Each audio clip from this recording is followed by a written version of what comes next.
¿Qué tal? Acá Martín de Wayful. Les traigo un nuevo reporte donde vamos a hablar de las cosas más interesantes, lo más relevante para el mercado en estas semanas.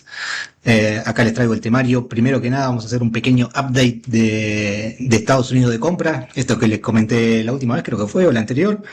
Eh, bueno, ya Internet, Twitter Finanzas, digamos, le ha dado un nombre a esto. El nombre se lo puso, si mal no recuerdo, fue el CEO de Vanek. Se lo llama White House Asset Management directamente. Vamos a ver qué estuvo haciendo porque hubo bastante actividad aquí. Y nos vamos a centrar principalmente, el tema de hoy va a ser el repo market y el fin del quantitative tightening. Nos vamos a meter un poquito en las entrañas del sistema monetario, qué está pasando ahí, se está viendo bastante estrés y vamos a ver qué consecuencias va a tener esto y qué medida va a tomar la Reserva Federal. Y por último, un popurrí de varios temas a seguir, 4 o 5 temitas individuales que nada tiene que ver uno con otro, pero sí me parecía que valía la pena tratarlos. Arrancamos. Bueno, ya habíamos hablado la otra vez. Estados Unidos está teniendo una especie de, no sé ni cómo llamarlo, es una especie de fondo estratégico. No sé qué analogía hacerle, con qué país compararlo. No lo sé, el Fondo Soberano de Noruega, algo así, no es el mismo objetivo. Lo podemos llamar fondo estratégico. Estados Unidos está tomando posiciones estratégicas tanto en equity como en contratos. Está intentando dirigir su fuerza productiva hacia cosas que ellos consideran estratégicas. Y también habíamos charlado la otra vez. Parece ser bastante fácil de frontranear esto, de adelantarse a lo que va a ser el gobierno americano, y me parece que hay un trade ahí y va a seguir habiendo trades ahí. La vez pasada había sido MP Materials, Intel, y estaba yendo por ese lado, por el lado de materiales raros, microchips, semiconductores, cosas así. Acá ya se está ampliando. Acá vemos, por ejemplo, el primero que hay aquí del Financial Times, un trato enorme por $80.000 millones con Westinghouse para producir centrales nucleares. Estados Unidos está buscando cuadruplicar su capacidad nuclear para el año 2050. Esto es algo que se venía a venir. Estados Unidos va a darle push, va a darle financiamiento muy muy fuerte, va a acelerar en todo lo que pueda para hacer que la energía, que la energía nuclear sea lo que le dé energía a los data centers. Los números, a ver, están clarísimos. No alcanza la energía de ninguna manera para darle poder a todos estos data centers que estamos creando, y la energía nuclear es el camino más directo y más obvio. El problema que tiene esto es que va a tardar muchos años en entrar a darte energía, y en el medio va a haber que darle energía con algo a los data centers. Si seguimos así vamos a tener data centers alimentados a carbón. Así que bueno, nada, me parece que se podía llegar a venir. Yo no puedo darles recomendaciones de ningún tipo, pero esto se veía venir. Acá tenemos este gigante, $80.000 millones es un montón de dinero. A veces nos perdemos en los grandes números y demás, pero esto es un trato muy, pero muy, muy, muy grande.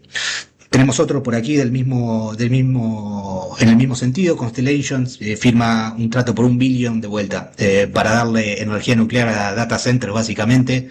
Estados Unidos se está empujando muy muy fuerte para el lado de la energía nuclear. Pareciera ser el futuro energético.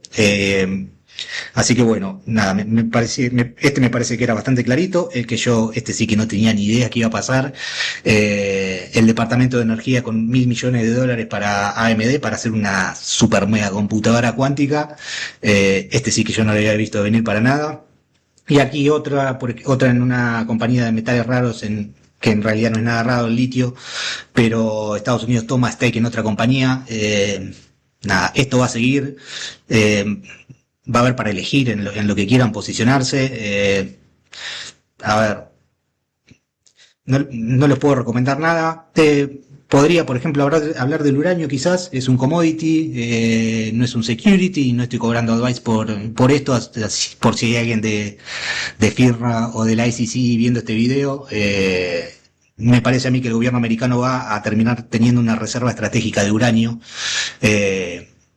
simplemente porque los números de la producción no dan por ningún lado. De aquí a 10 años la demanda de uranio se va a cuadruplicar y la producción de uranio no para de caer. Fíjense, para quien le interese, los números de producción de Kazatomprom y de Cameco, que son los dos grandes productores del mundo.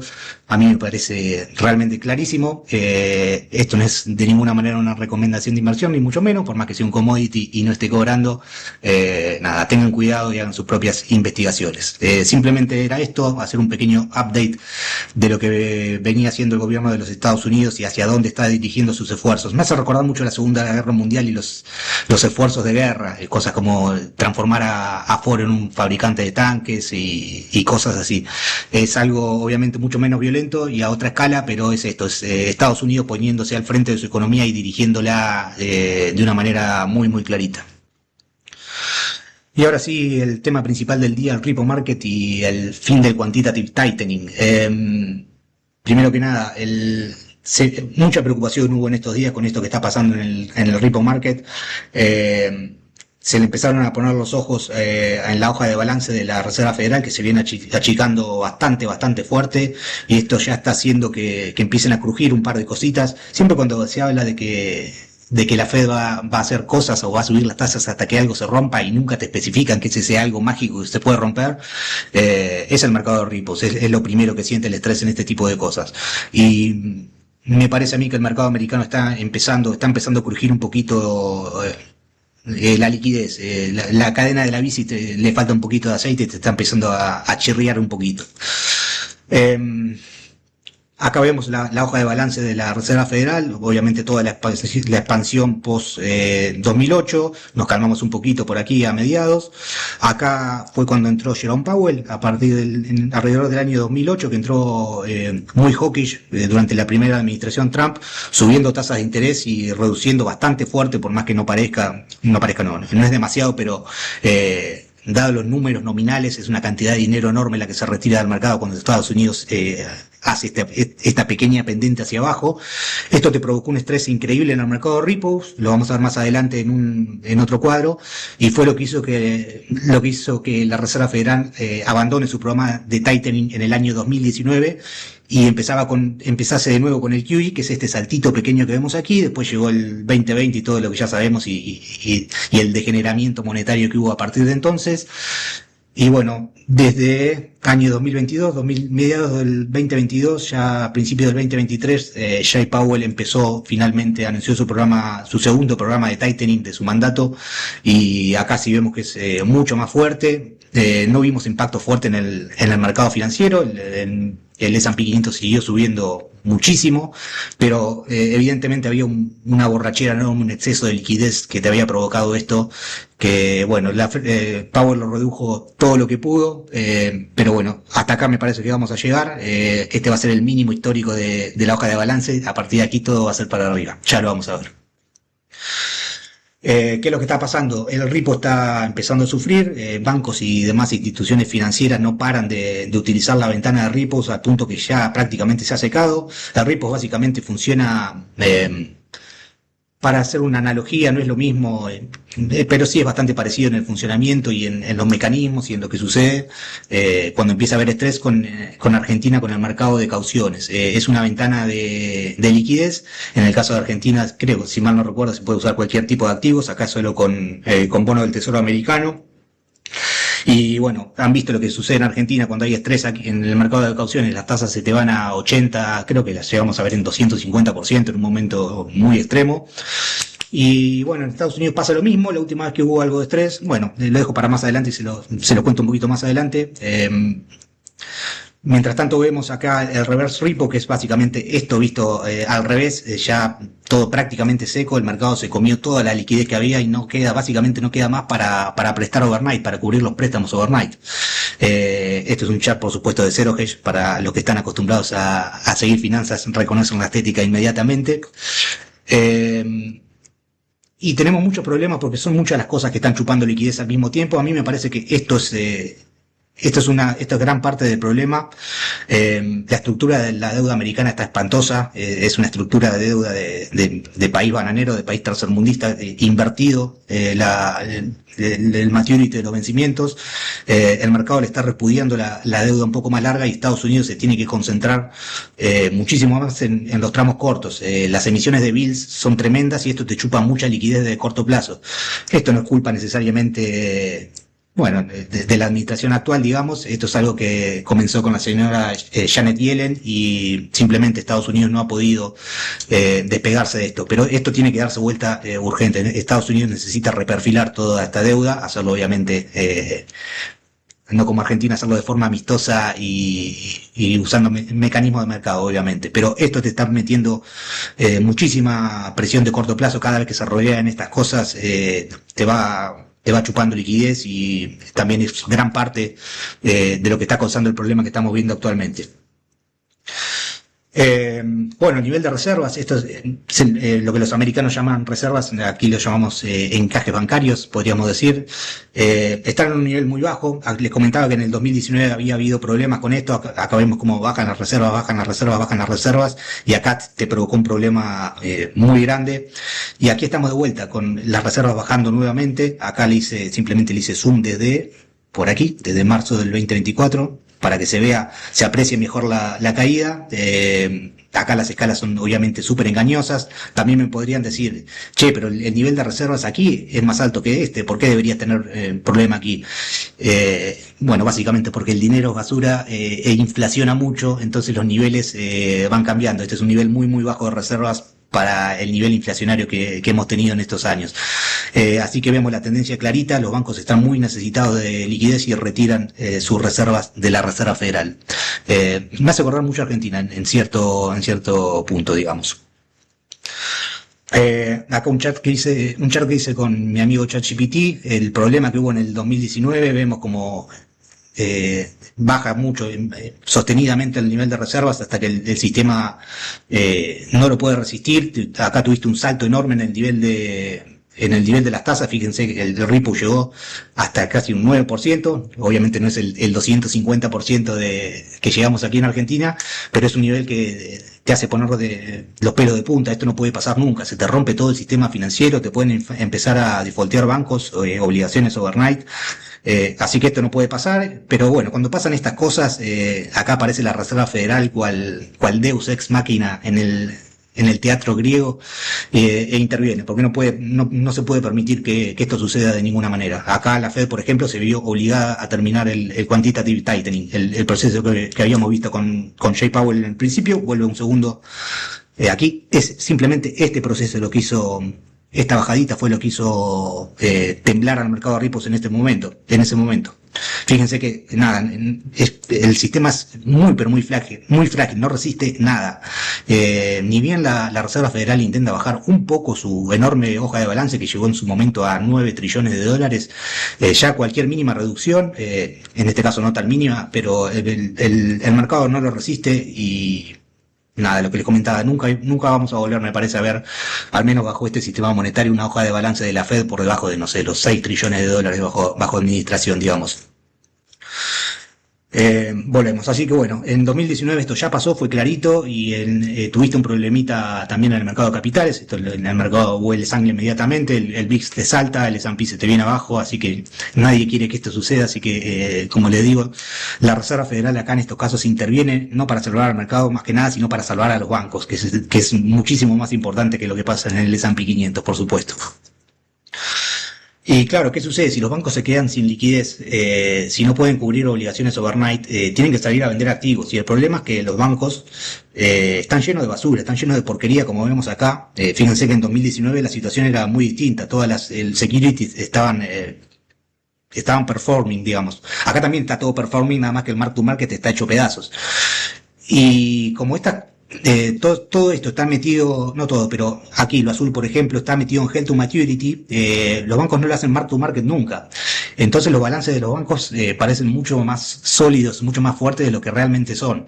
Pero si los bancos se ven forzados por falta de liquidez a tener que desarmar posiciones, acá vas a tener un problema enorme. Estas cosas son las que hicieron reventar al Silicon Valley Bank, por ejemplo. No fue un problema de Ripple específicamente, pero sí un banco que se había quedado sin liquidez y tuvo que hacerle mark to market a varias de estas cosas. Así que nada, esto ya la Fed y Jay Powell mismo y el board de la Reserva Federal va aprendiendo a medida que le van pasando cosas. Yo no creo que quiera que le suceda tener otra crisis bancaria, ni mucho menos. Así que si llega a haber un problema que te salte la tasa overnight a, no sé, 5 o 6%, de vuelta, la Fed interviene cual Deus ex machina y debería intentar por lo menos solucionar el problema. Pero bueno, la Reserva Federal se va a anticipar para que esto no pase. Ya estamos en niveles críticos. Vuelvo aquí. Es esto que ven, no hay liquidez y el mercado te va a empezar a crujir, los bancos te van a empezar a crujir. Así que las medidas que va a tomar la Reserva Federal, obviamente, número uno, la escupida de liquidez por excelencia, baja de tasas. Ya comenzamos el proceso, hace un año y pico comenzamos el proceso. Hubo una pausita del año, pero retomamos hace un mes. Y lo más importante de todo, que va a ser el fin del quantitative tightening, de esta reducción de la hoja de balance. ¿Qué mecanismo usa la Reserva Federal para terminar el tightening? Va a dejar que maduren 35 billions en mortgage-backed security por mes y lo va a rolear a T-bills. ¿Qué pasa? La Reserva Federal, cuando no rolea las cosas que tiene en cartera, los bonos que tiene en cartera, obliga a que el Tesoro le dé cash, y para que el Tesoro, para darle cash, sale a emitir T-bills. Estos T-bills chupan liquidez del mercado y es esto lo que te retira liquidez del mercado. Acá lo que va a hacer la Reserva Federal es básicamente cambiar un poco el perfil. Los MBS son un poco más largos, va a ir a quedarse en bills que son un poco más chicos. Esto va a resultar volvemos aquí a la hoja de balance, esto va a ser una línea chata, ceteris paribus, obviamente, que nada va a ser ceteris paribus aquí, pero esto va a ser una línea, debería ser, al menos en teoría, una línea recta.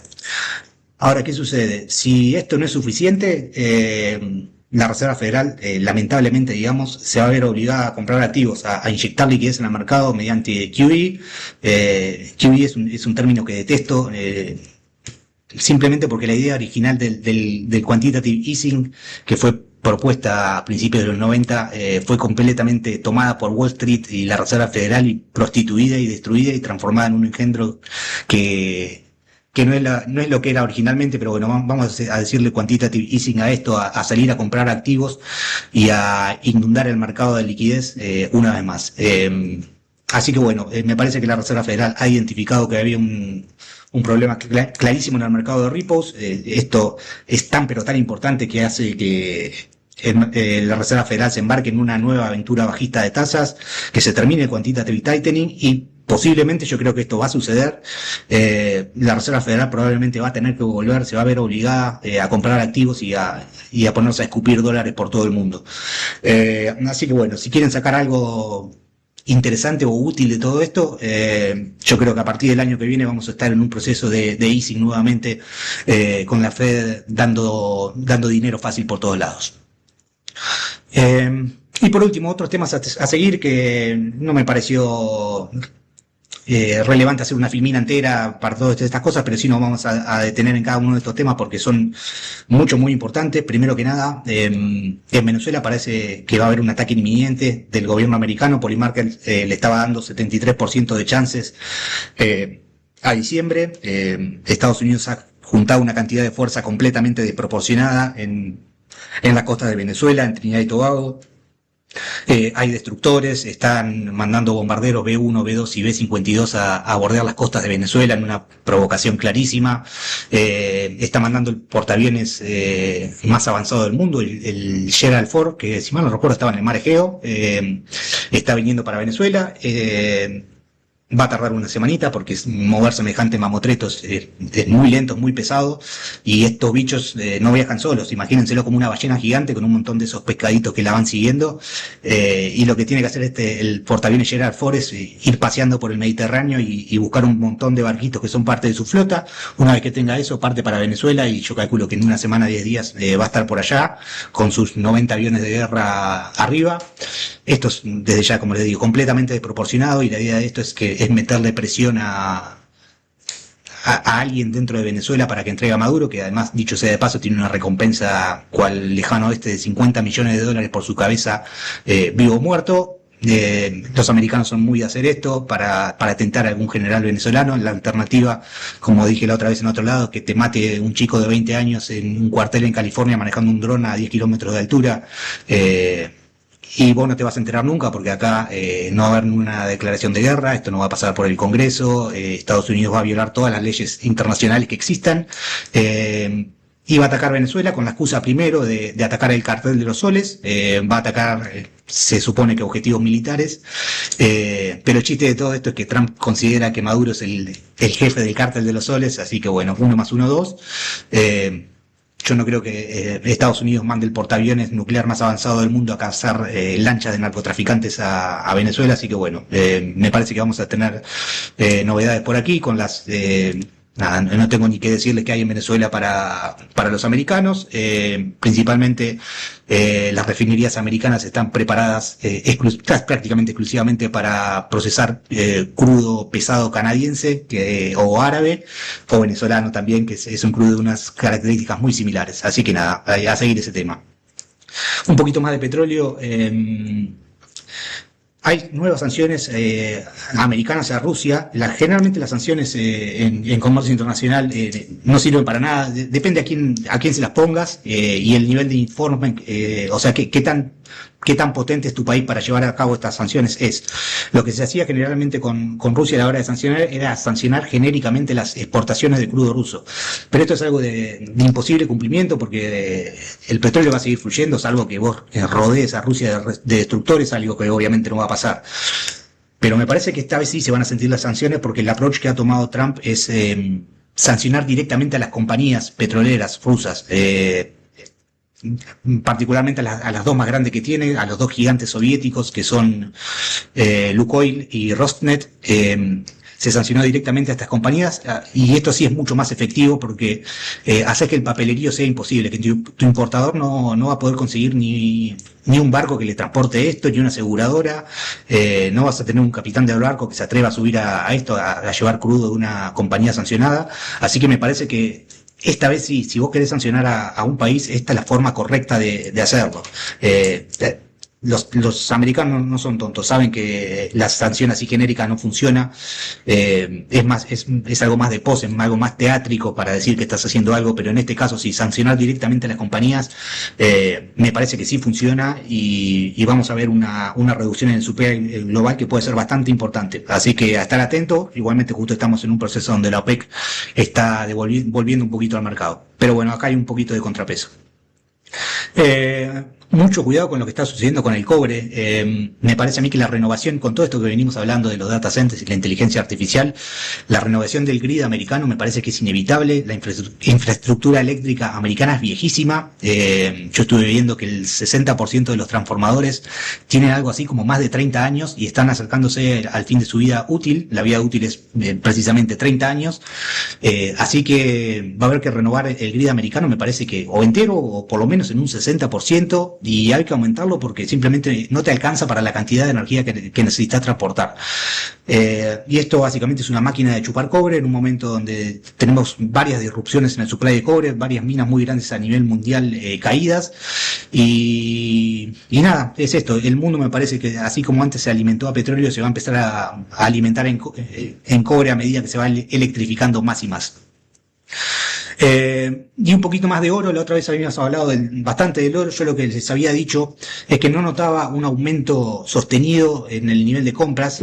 Sí que el nivel de compras estaba en el nivel de los últimos 5 años, pero ahora sí han aparecido, por ejemplo, Corea, India y China también ha aparecido. Está pidiendo, tanto India como China principalmente, le están pidiendo delivery a Londres. Esto hace como, por supuesto, Londres vende mucho en descubierto, tiene que salir al mercado a comprar para cubrir ese descubierto y me parece que ha sido buena parte de lo que ha ayudado a este rally del oro.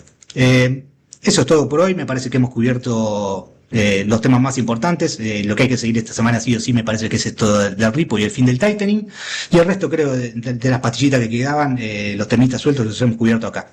Así que bueno, eso es todo y espero verlo la semana que viene o la otra, si Dios quiere. Chao, chao.